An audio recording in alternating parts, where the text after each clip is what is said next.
Hey guys, welcome back to the channel. I'm doing a challenge. Yeah, because it's like 2018 evidently. Seriously though, no. This is not like a Tide Pod kind of thing, or it's not like a I'm going to be on a scale kind of thing. It has nothing to do with that. But it's extremely important, and I think everybody can relate. Almost everybody.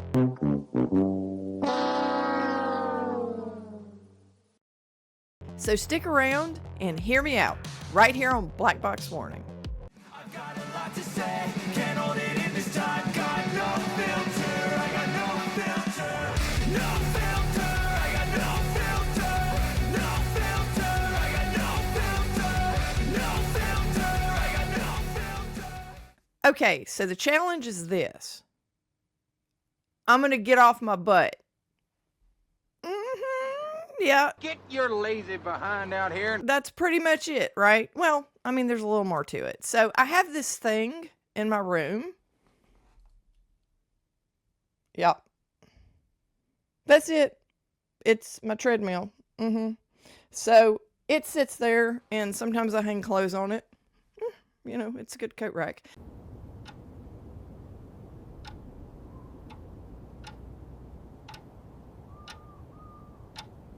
But it shouldn't be used as a coat rack, right? Now, just a little history. I used to eat healthy, and I would go on these kicks of fitness.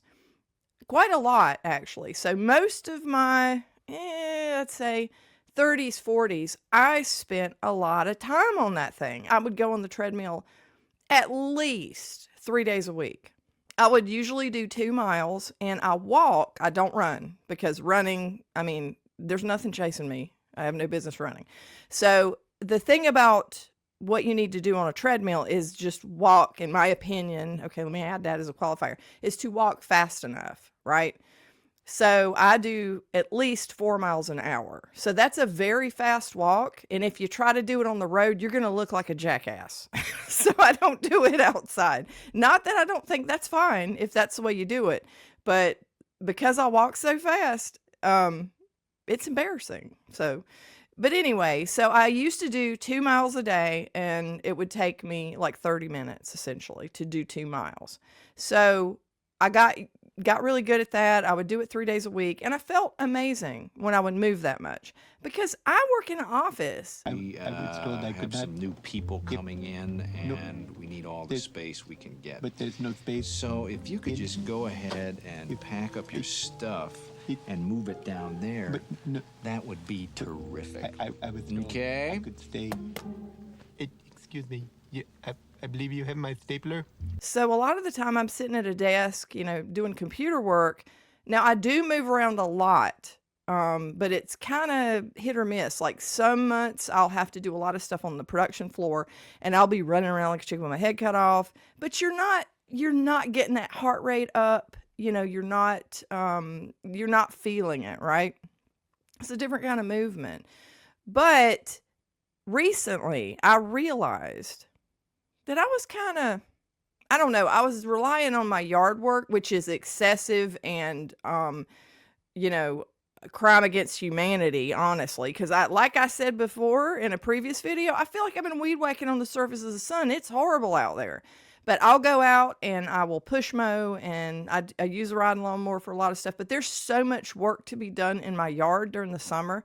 I'm really busting my butt. And I'm getting a lot of very rigorous exercise. I'm out of breath. I'm getting my heart rate up. So it's all perfect, and it's hours and hours of it. That's great, but that's once a week. That's not regularly. So what I realized is that I was watching a lot of reruns. Like, what the hell is that all about? So I was coming home from work. Work's been really stressful too. So that's the key, is that work is really stressful. I come home, and I was watching stuff like the show Heroes. It came out in like 2006 or some crap, or I don't know, somewhere in there. And I'm watching old movies and things like, or, you know, just stuff. And I'm like, what am I doing? Like, why am I doing this much downtime? It had to do with the stress. It had to do with kind of escapism. Like, you want your mind to, you know, not think sometimes, so that you can kind of deprogram from like a really high stress job. So I get it. I know why I was doing it. But then I realized I'm like, I'm not moving enough. I'm really not moving enough. And I used to move a lot more frequently. I was doing a lot more outside than I do now. Now, unfortunately, time being what it is, and everybody has such a little amount of time left after they work their job, I only have so many things I can do in a day, but I shouldn't be doing that for sure. So being a creative person is one of the most important things in my life. Okay. So that takes up a chunk of time in addition to my day job.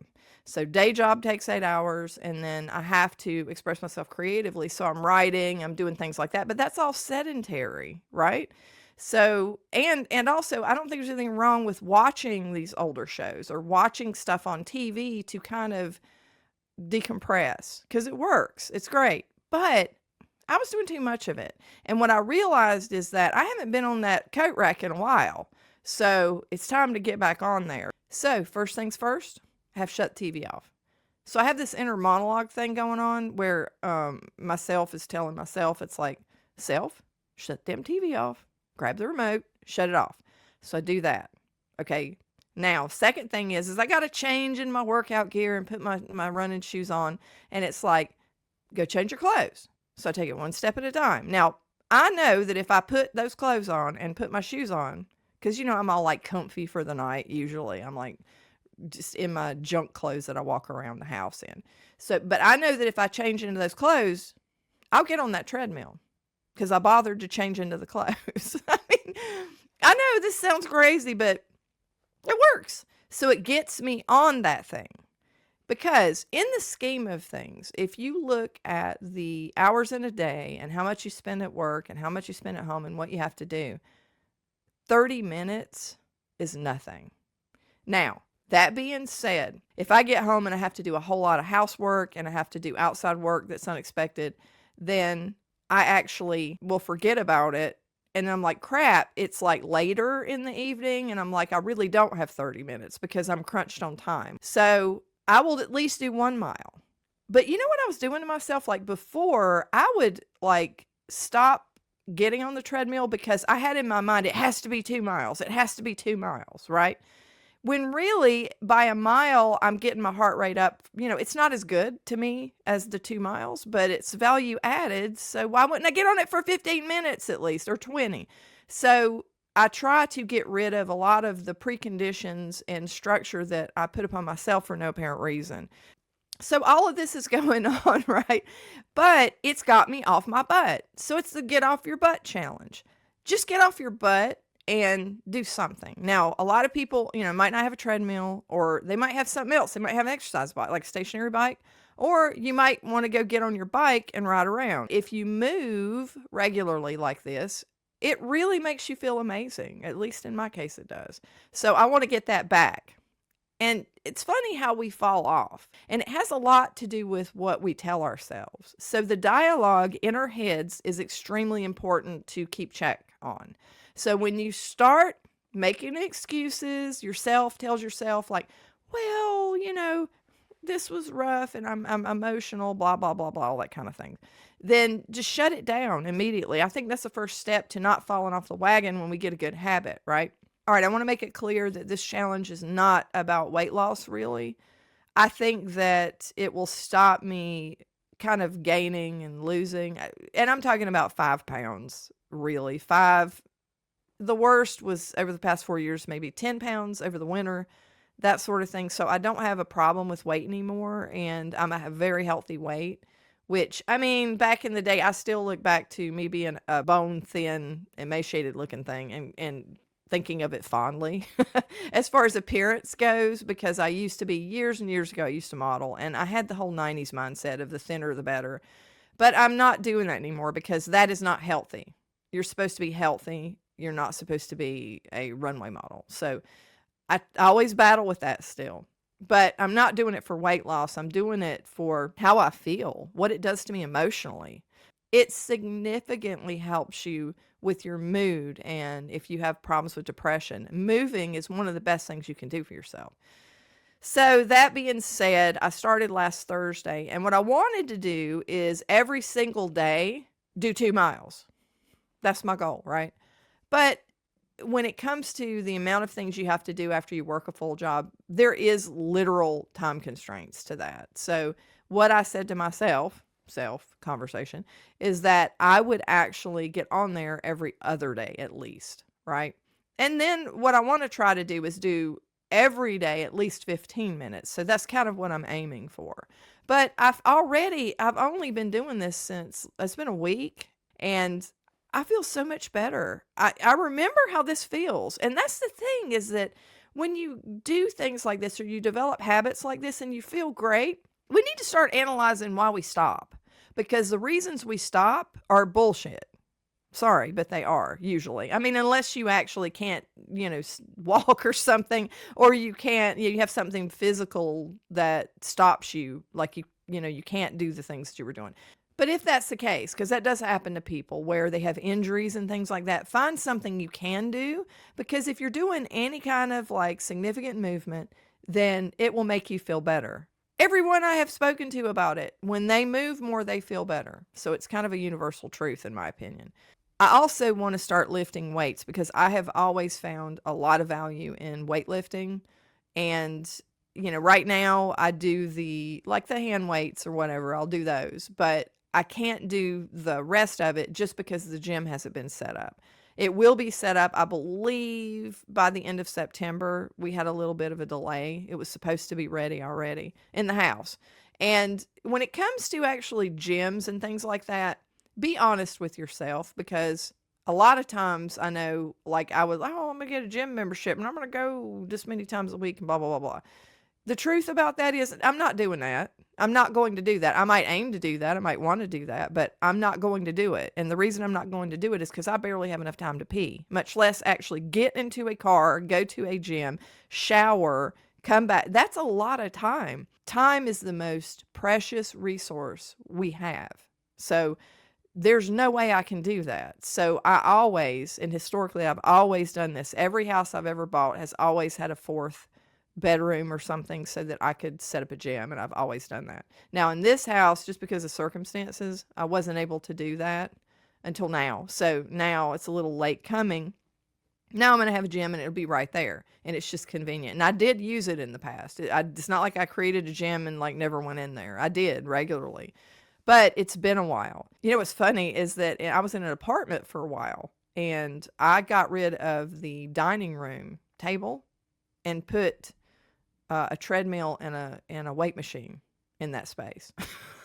So people that came over, they were like, because it looks weird, because you got the kitchen there and then you've got this space for a dining room, and it's full of gym equipment. A little strange, but I felt like it was more important to have the focal point on something for health instead of, the little pit that you eat your crap in, you know what I mean? Because that's what everybody was doing back then. They were eating junk, and it's a place to sit to eat your garbage. And then I noticed that a lot of times everybody was going different directions, and so nobody was in there sitting there eating anyway. I mean, half of the time. So, one of the most damaging things that I have seen in our society, we're a little bit warped as a society when it comes to this, is people at work that I work with who are my age, and they're like, oh, it's 1 year, 2 months, and 3 days before I get to retire.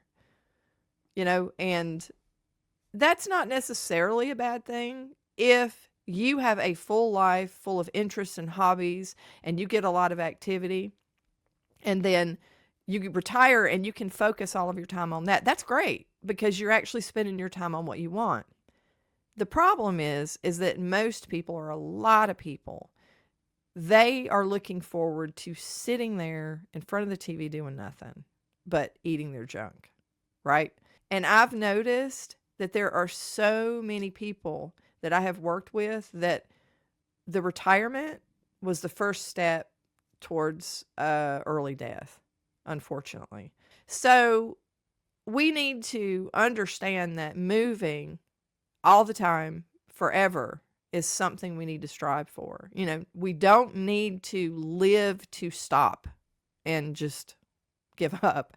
That is the surest way to do yourself in. So my mother, as an example, who passed away in 2019, she had some heart issues, went into the hospital, had to be treated, and she was there for a month or so. And then she came home, and after she came home, she was very, very different. She always ate the standard American diet. She was obese. She had a lot of health issues, but she moved around more before that.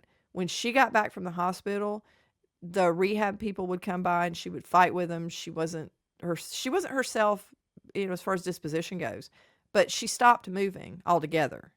Like, instead of getting up and going to the bathroom, which she could do, but she wouldn't, she would roll to the bathroom, right? So she was like cutting corners everywhere. And I understand she felt terrible, but when I saw that start to happen, I knew it won't be that long, because when you start giving up on movement, it's not going to end well. Let's just put it that way. So, like I said, this is not everybody. I mean, there's a lot of people who regularly exercise, and that is great. If you're doing it, keep doing it. And if you have an inner monologue with yourself where yourself tells yourself to actually stop doing it or gives you excuses, shut it down immediately. A lot of this is psychological. The reason that we end up in bad ways is psychological. We're at war with ourselves a lot of times. So this is what I'm doing to feel better. So I challenge you to actually just get off your butt. Do something, right? Not necessarily what I do, but do something. And keep in mind what your limitations are, and you know yourself and what works for you. Don't try to do what other people are doing just because other people are doing it. But that's why I didn't say get on a treadmill or walk. I'm not going to tell you what to do. You have to know that. Some people get in swimming pools because it's easier for them, So that's all good. Whatever you do, just move. Now, I have one more thing to add that I want to show you. I needed shoes to walk in because I always buy these Nikes, right? I always buy Nikes. And one of the things that pissed me off about my shoes that I would always buy, that I kept buying even though it pisses me off, is that the toes were scrunched up all the time. When I would actually work out, my toes kind of lose feeling by the end of it, by the 2 miles. And it was always pissing me off. And I'm like, why are my toes so scrunched up in these shoes? And at the same time, I was searching online for shoes. And you know how, like, when you search on Google, like, it's listening to you, it's like Big Brother or something. So shortly thereafter, I got an ad from a company called Fitville. And what was interesting about this is that they offer wider shoes. And I know you can get wider shoes other places, but if you're like me, like, you can't find them that easily a lot of times. Like, it's every time I've ever looked for shoes, when I needed to actually get wider shoes, significantly wider shoes, when I was a lot heavier, when I was about 200 and something pounds, I couldn't find them. Like, all the shoes were pretty narrow. So I don't know if that's just my experience or a lot of other people's. But now I don't really need as wide of a shoe, but I don't like how the ones that I buy are so narrow, like the regular ones, and the toes being scrunched up. So these shoes, though, they have wide fits and they have different widths too. It's not just wide, but it's like different sizes. So you can find something that like fits your feet. And the toe box is like spacious. They made it so that your toes aren't all crammed in there. So I was like, I'm going to look at these. So I started surfing around and they look pretty cool. I mean, the styles look fine. I'm not like a shoe hound. Like, I'm not going to pay $900 for a pair of shoes. Like, there are people who do that, but I'm not going to do that. So my price range for shoes is like, I don't know, $70 to $100. Most of the time, like, when I find a pair of Nikes or whatever that I like, they're usually like 120 or something like that. So shoes are expensive. And it was really funny because within a week, I got contacted by this company, and all true, I swear, honestly, I got contacted by this company, and they're like, hey, would you like to, have an affiliate link for our shoes and put it in your video? And I'm like, well, I'm not going to do that. I'm not going to recommend anything unless I've actually put them on my feet and worn them and tested them out. So they sent me a free pair, and I was able to pick the ones that I was looking at online, which was kind of cool. Now, this makes me suspect as to, like, are they listening to me? I don't know. Like, it's kind of creepy that, like, this happened the way it did. But anyway, I mean, I think that's just being online. But they sent it to me. I wore them. I used them on the treadmill. I wore them off and on for over a week. And it's so much of a difference. Like, honestly, when you don't cram your toes into a pair of shoes, it makes a big difference in how your feet feel. Because I don't have like pain and stuff in my feet anymore now that I'm carnivore and I lost the weight. But you know, when you're using them to work out, it's like, I don't know, your toes don't need to be jammed up like that. So it really made a big difference. So anyway, long story short, I do have an affiliate link. And like I said, I think the shoes that I picked out were like $80, but there's a discount code, and it's like 30% off for the first 50 people or something like that. So that's pretty cool. I mean, that'd be 30% off of like $80.